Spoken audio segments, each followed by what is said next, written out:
Hello, hello. Welcome back, everyone. I am Kevin Curran, and we just got a power outage here in San Diego. It's the middle of the day. A telephone pole in the neighborhood just came down, and I lost all electricity. I figured I might as well make this video anyway. I rigged up some lights and the microphone running off of a solar panel battery, but that's why it's a little dark and ominous behind me. But maybe ominous is the right tone for the video. We're talking about germline gene editing. And I wanted to, I guess, broadly define what germline gene editing is, but really the more relevant piece is to talk about this in the context of in vivo gene editing clinical trials. As we start bringing gene editing tools into the human body, delivering them directly into the human body, there is a low risk that the gene edits will reach sperm or egg cells, in which case the edits could be passed on to future generations. So I think this is worth chatting about because we're starting to move into late stage phase 3 clinical trials for gene editing. So let's get into it. Just a little kind of background here. Somatic gene editing, that's synonymous with editing adult cells. This is the consensus opinion by, in the US, the FDA, our regulatory body, as well as funding agencies and kind of most of the, associations of scientists is that we are comfortable making gene edits to adult cells that will only affect that individual. It won't pass the gene edit on to their offspring. And the gene edit is there to try to cure a genetic disorder, some sort of life-threatening disease. That's sort of passes the bar for risk benefit ratio and ethical concerns. When you get into lifestyle edits, make your eyes optimize your life, blue eyes or whatever. That's where we're sort of, that doesn't hit the threshold for cost benefits. So there's the lifestyle piece. Then there's also the issue of intentionally editing germ cells, sperm, egg, or embryos. And same idea. Consensus opinion is that is we're not at that point yet. We're not at that comfort level with the technology. So, the only approved medicine of gene editing are for bone marrow stem cells. These are removed from the body, so this is an ex vivo approach. The bone marrow stem cells have zero chance of editing germ cells. It's an adult cells just for that sickle cell disease patient. I summarized some of the concerns with germline editing, and then I also mentioned what the upside would be. So biological, there's a lot of concerns. We're still perfecting accuracy and precision of the edits, and so we wouldn't want to make an incorrect edit that then creates a new embryo, a new child with that off-target edit. Mosaicism. We're not sure what would happen if only a subset of the cells of a new embryo carried the gene edit. Pleiotropy, we don't know of all possible functions of each gene that we may be editing. And all of this points to the fact that we need to spend more time with each edit and really properly vet this in animal work and preclinical before we move forward. Obviously, the regulators are going to have to handle this with the right oversight. Everything feeds into these ethical concerns. We're modifying the human lineage. Who gets to make these decisions? Where do we draw the line there? How do you manage equitable access? We don't want there to be a hyper wealthy population of Homo sapiens that are all optimizing their kids. That's a future that nobody wants. And, so all that said, let's be honest about what the upside is, because sometimes it feels like science is moving us in a certain direction. Even as everybody is voicing their concerns, it feels like we're still moving towards that endpoint. So what would be driving us towards germline gene editing? Well, there's really big advantages here. One is just, a decrease in human suffering. That's really, I think, the first principle of medicine. It's, we would be lowering the incidence of genetic disorders. So not just treating an adult, but, ideally decreasing the rate of new children being born with a genetic mutation. You get a lot of bang for your buck there, right? So it's a very intense patient experience at this point to receive a gene editing treatment, and there's enormous costs. Casgevy is around $2 million per injection, and then the patient, a sickle cell patient, is in the hospital for a couple months. They're experiencing busulfan treatment as well. In theory, a lot of that could go away if you just have individuals born with the correct hemoglobin gene sequence. So that's appealing, right? But we still have a lot of concerns. So we're not intentionally, editing the human lineage. The community of scientists and physicians that are kind of acting above board are not intentionally targeting sperm or egg cells in adults. So the only approved medicine so far for gene editing is Casgevy. CRISPR-Cas9 delivered directly to bone marrow cells in an ex vivo context. Cells are in a laboratory. So you can, isolate these CD34 positive bone marrow cells. There's not going to be any sperm or egg cells in there. You deliver the gene editing tools with electroporation. You can verify, run some quality control, some release assays, and then move those back into the patient's body. There is a zero risk that these bone marrow cells will develop into sperm or egg. In contrast, as we approach in vivo delivery, which is what Intellia is doing in their phase 3 for NTLA 2001, they're delivering CRISPR-Cas9 into lipid nanoparticles and injecting those LNPs into the bloodstream.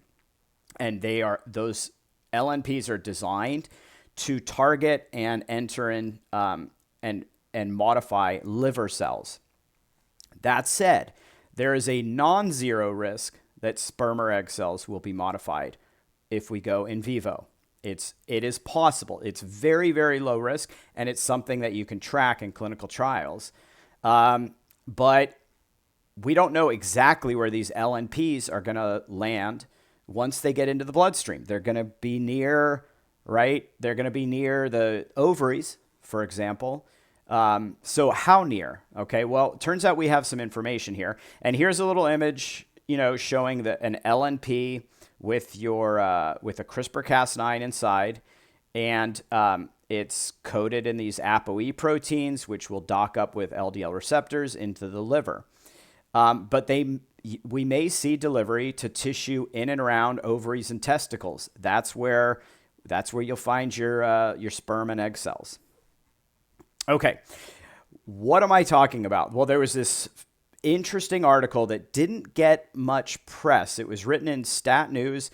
It was a meeting of Intellia scientists and other scientists at a genome engineering meeting last year at Cold Springs Harbor, and Intellia scientists were talking about this NTLA 2001 in vivo delivery. And they mentioned, and these are all direct quotes from a Stat News article. There was a reporter in the room that was agreed upon. So I'm just, I know this is a very it's a very sensitive topic. So I'm just pulling straight quotes here from this article. During toxicology studies in non-human primates, These are monkeys.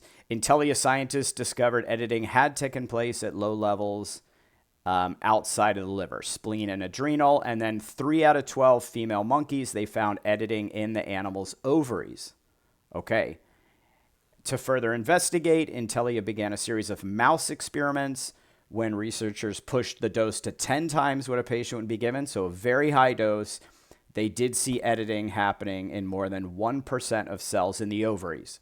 So ovary tissue, and then that oocyte is the egg, right in the middle of those ovaries. So close to an egg, right, at a high dose. So good to know, good experiment to run. When they drilled down, they looked in under a microscope. They saw that these LNPs, which are, they're lipid nanoparticles, so it's a fatty cholesterol layer on the outside. That's the delivery system for the gene editing. They were not in the oocytes, but in surrounding cells called theca cells. So I pulled this image out, and you can see these are the theca cells here, and then in the middle is the oocyte. There's the egg, there's the theca. So we're about 300 or 400 micrometers from the egg. We've got LNPs deposited into this tissue. So, and their head of pharmacology, that their thoughts were theca cells. They intake fats from the bloodstream. That's their job as a theca cell. So it makes sense that they would intake these kind of fatty components, the LNPs. To be thorough, you've got the LNPs heading into the theca cells. The question is there any sign of transmission? Is there any sign that an edited change, right? The CRISPR-Cas9 edited change to those ovary cells would carry on the edit to offspring, to pups, little mouse pups. So they looked at 323 mouse pups, and they saw no genetic change. So they didn't see any evidence of vertical germline transmission. That's passing the edit on to, downstream offspring.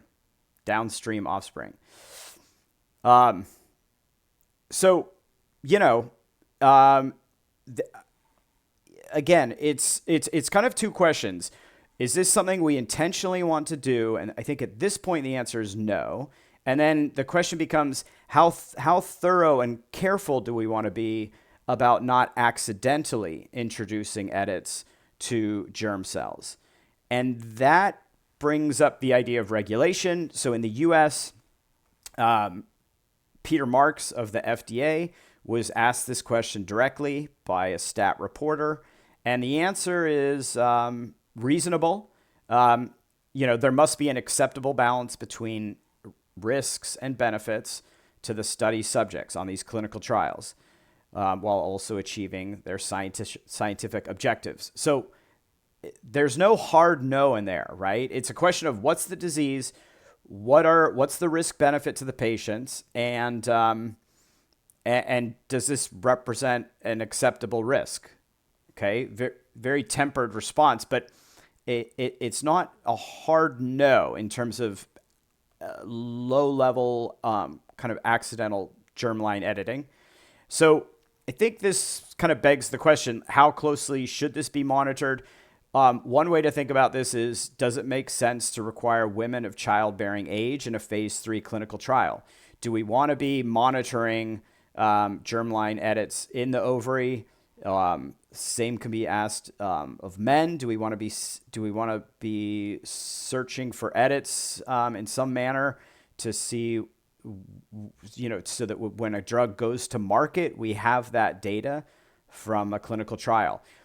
Part of that is going to be thinking about the age of the disease group. If in this case, these amyloidosis patients are mostly in their 60s, 70s. So if you're past the point of having kids, does this matter? Not really. Certainly much less so than if you're going after a disease that where people be treated as kids or in their 20s. So that's one way to think of it.